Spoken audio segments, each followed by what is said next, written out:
Hello everybody. Today's video, if you are looking for a serious relationship, what questions should you ask? And we're gonna put our thinking cap on. Okay, so if you're meeting somebody and you're not looking for something serious, then this video is not for you. This is if you're looking for a serious long-term relationship, you feel like you're ready to find somebody and you would like to find somebody who's on the same page as you. So first, you have to know very clearly what you want. Second, you have to be willing to be what it is that you're looking for. So if you're looking for somebody who's honest and faithful, make sure that you are also honest and faithful. If you're looking for somebody who's loyal, patient, basically whatever it is you're looking for, you should be a match to that, because you shouldn't be looking for somebody who's loyal and faithful and committed. Meanwhile, you are not that. So make sure what you're asking for is reasonable and that you're also willing to give that, because the universe will more than likely you'll get what you are a match to. So don't lie to yourself. If you know you're not what you want, then don't be surprised when you don't get it. Okay, so when you are looking for a serious relationship, what do you do first? You pace yourself. There's no reason to rush.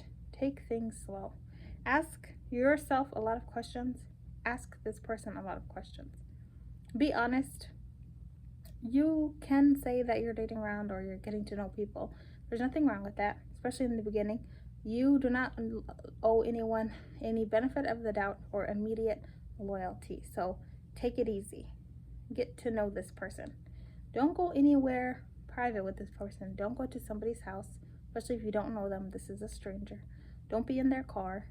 You take yourself, if you guys are meeting somewhere, take yourself there. Make sure somebody knows where you're going and be easy. There's no reason to jump anything. Anyone who is trying to rush you has a hidden agenda, and most of the time if somebody has a hidden agenda, it's probably not a good thing. So if anybody's rushing you, you just need to realize that this person and you are not on the same page, and you just cut them off. So if anybody's rushing you or makes you feel like you have to commit to them right away, that is a huge red flag. So be willing to let people go once you realize you and them are not a match. Once you ask a question or you probe a little bit and you find an answer and you think, okay, this is problematic. Like if you don't have kids and you're dating somebody with kids, well, are you okay with that person having kids? Like if you're not, then obviously you have to let them go. You can't say you want something but then hang on when there's characteristics that show up that you don't. If somebody says they're godly but they don't really go to church, so that means you have to let them go, because if you are that. So you have to be willing to let things go, cut your losses early, because if you cut your losses early, the chance of you being hurt lessen, because you don't have that much invested in this person, right? So you always have to be willing to cut the cord at any given time. Once you find out something that you think is a red flag or that is not a match to you, you need to be willing to let this person go. Drop them like it's hot, honey. Okay, the next thing. Once you take things slow, no rush, no reason to rush, you need to find out if you and this person have similar interests, goals, and if you're on the same level, mentally, spiritually, and emotionally. So this part of getting to know somebody, when you're getting to know somebody, it takes time. You don't need to rush. I'm going to keep repeating that. Rushing is a red flag, and anybody who is rushing you is also a red flag. So don't rush. Find out what goals. If somebody doesn't have any goals, they don't have any interests, that is problematic. Everybody should have their own life. They should have their own things going on. If they have a group of friends they like to hang out with, they have a goal. You don't have to have your life planned out 10 years from now, but you should have a good idea of where you and who you want to be, say 2 years from now. So you need to find out if this person has any interest, has any goals, anything they're working on.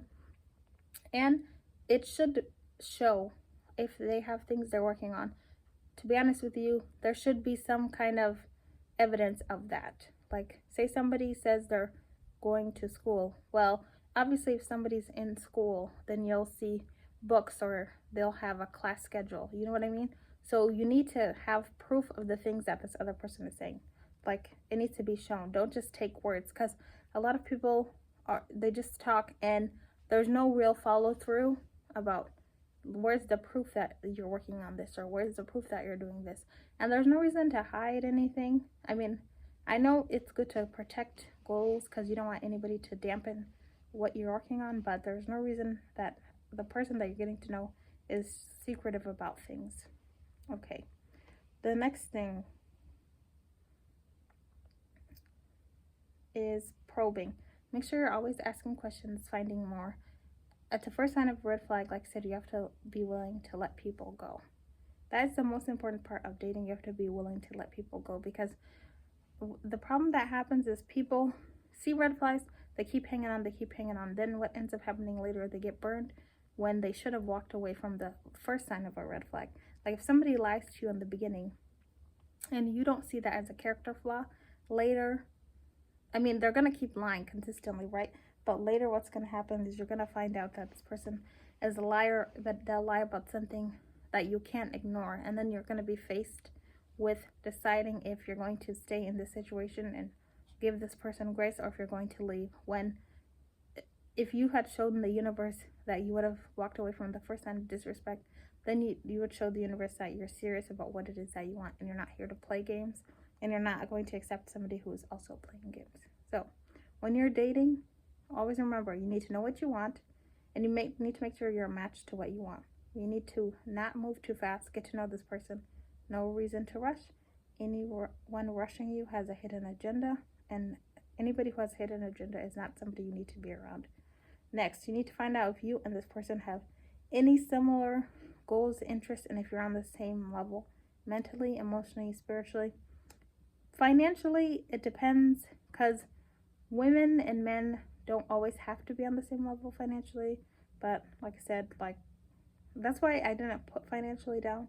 Like, it could be, as long as you have a job and you can sustain yourself, then I would say that's fine. And as long as this person also has a job and can sustain themselves in some way, then that's fine too. That would be a match. Like, so if that person is making minimum wage and maybe you're making, I don't know, you have a college degree and you're making like a really good wage, okay, that's not a match. That means you guys are on two different levels. And like I said, for women it can be different, but if you're a woman and you're making substantially more than a man and they're making something like minimum wage, probably there's gonna be an issue with that in the future. So probably find somebody who's also college educated who makes what you make. So that's kind of goes with dating. You should date somebody who's on your level or higher. Nobody should lower themselves for somebody else. So be realistic about whatever level you're on. Like, you know what I mean. Everybody knows what I mean when I say that. Like, if you have your own place, you have a job, you can sustain yourself. You dating beneath yourself would be like you dating somebody who's homeless and can't sustain themselves. Like, that would be dating beneath you. That's just an example. So you don't date beneath you. That's not going to go anywhere. And you're going to end up maybe destroying the things that you have built for yourself. So those are just some tips about dating if you're interested in dating seriously. If you're interested in dating casually, you can ignore all my advice, because that is not what this video was about. If you made it to the end of the video, I know this is a longer video, but this is about dating and what you need to think about when you are interested in dating seriously. Alright, well, like I said, thanks for watching. I will have other dating series, just advice, because a lot of us struggle with dating, or we've made a lot of mistakes. I'm just speaking from experience. Mistakes that I've made me moving too fast, not getting to know the person, not being clear about what I was seeking. So we're gonna do better moving forward. All right, guys, that's it for today. Have a nice day. Bye.